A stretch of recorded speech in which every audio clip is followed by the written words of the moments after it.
ভোটের দিন যতই ঘনিয়ে আসছে, মাঠের লড়াই ততই তীব্র হচ্ছে। জাতীয় নাগরিক পার্টি এনসিপির প্রার্থী হাসনাত আব্দুল্লাহর প্রতিদ্বন্দ্বিতায় এবার নতুন প্রার্থী ভেলাচ্ছে বিএনপি। রাজনীতির মাঠে জোর গুঞ্জন। হাসনাত আব্দুল্লাহর জনপ্রিয়তার মুখে নিজেদের ভোট ব্যাংক সুরক্ষিত রাখতে বিএনপি এই নতুন প্রার্থী ভেলানোর কৌশল নিয়েছে।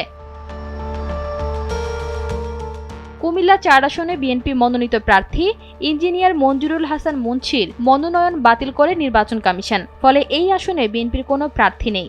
এমন অবস্থায় আসনটি হাতছাড়া না করতে গণ অধিকার পরিষদের প্রার্থী জসিম উদ্দিনকে বিএনপি জোটের প্রার্থী হিসেবে মাঠে নামিয়েছে দলটি। শুক্রবার দুপুরে জসিম উদ্দিন নিজেই বিষয়টি নিশ্চিত করেছেন। এর আগে গণ অধিকার পরিষদের সভাপতি নুরুল হক নূর গণমাধ্যমকে বিষয়টি নিশ্চিত করে জানান, জোটগত সিদ্ধান্ত অনুযায়ী কুমিল্লা ৪ আসনে জসিম উদ্দিন বিএনপি জোটের প্রার্থী হিসেবে নির্বাচন করবেন। বুধবার নিজের ফেসবুক পেজে দেওয়া এক পোস্টে নুরুল হক নূর বলেন, কুমিল্লা ৪ আসনে বিএনপি প্রার্থী মঞ্জুরুল হাসান মুন্সির মনোনয়ন যেহেতু বাতিল হয়েছে, তাই গণ অধিকার পরিষদের প্রার্থী জসিম উদ্দিনই বিএনপি জোটের প্রার্থী হবেন।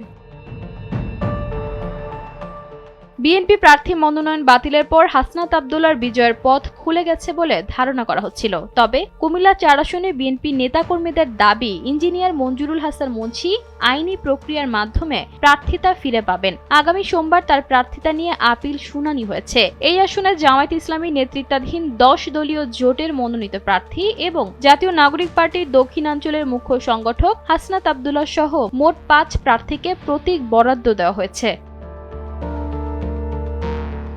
ঈশিতা আক্তার, সময়ের আলো।